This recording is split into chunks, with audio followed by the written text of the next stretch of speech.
قدر کرو ان کی جو تم سے بنا مطلب کی چاہت کرتے ہیں۔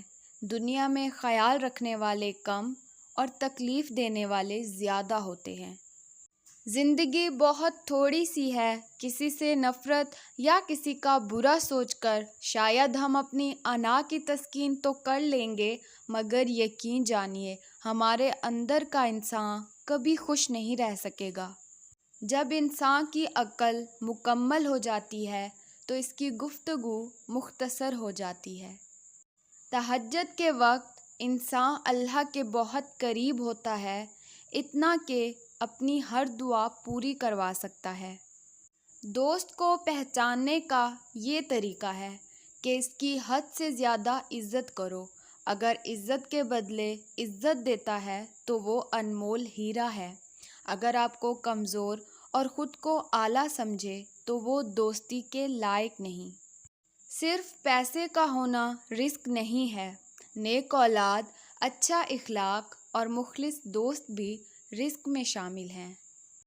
جو شخص ہمیشہ تمہاری خوشی چاہے، اس کا اداس ہونا تمہارے لیے فکر کی بات ہونی چاہیے۔ صرف نماز روزہ کے بدلے جنت نہیں ملتی، مخلوق خدا کا احساس بھی کرنا پڑتا ہے۔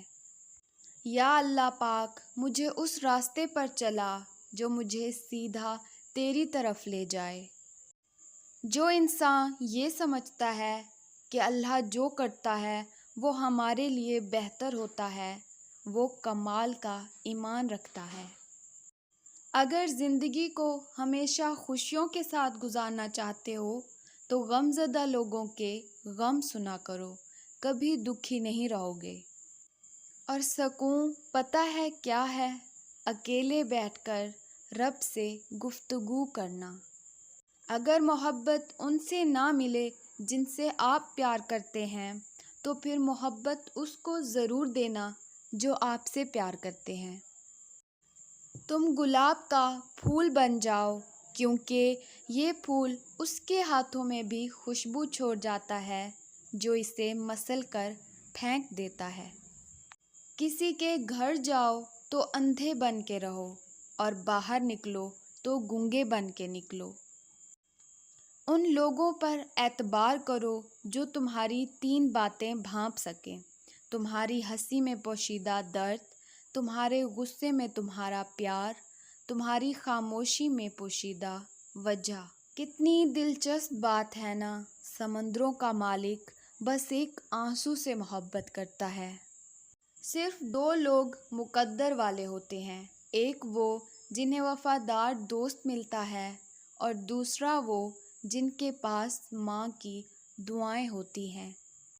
ہمیشہ چھوٹی چھوٹی خوشیوں کا استقبال کیا کرو، کیونکہ انہی کے پیچھے محبتوں کا سیلاب ہوتا ہے۔ اچھے لوگوں کا تمہاری زندگی میں آنا تمہاری قسمت ہے اور انہیں سنبھال کر رکھنا تمہارا ہنر ہے۔ اور سکون پتہ ہے کیا ہے؟ اکیلے بیٹھ کر رب سے گفتگو کرنا۔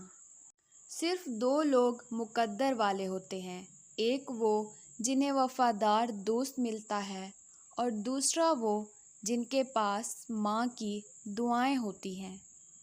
صبر کی 2 صورتیں ہیں: جو ناپسند ہو اسے برداشت کرنا اور جو پسند ہو اس کا انتظار کرنا۔ تقدیر کے لکھے پر شکوہ نہ کیا کریں، آپ اتنے عقل مند نہیں کہ اللہ پاک کے ارادے سمجھ سکیں۔ دن کی روشنی میں رزق تلاش کرو اور رات میں اس کو تلاش کرو جو تمہیں رزق دیتا ہے۔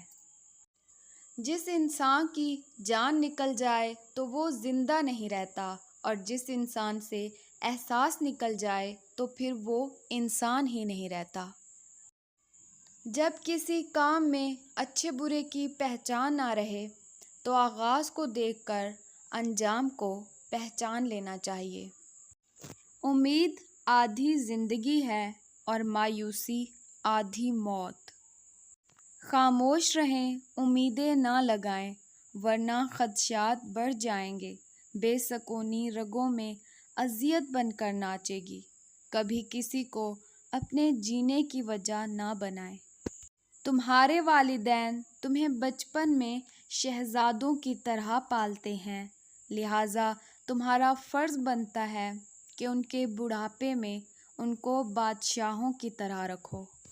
جس انسان کو زیادہ غصہ آتا ہے وہ انسان پیار بھی اتنا ہی زیادہ کرتا ہے اور اتنا ہی صاف دل رکھتا ہے۔ نماز بوجھ نہیں بلکہ تمہارے بوجھ کو ہلکا کرنے کا ذریعہ ہے۔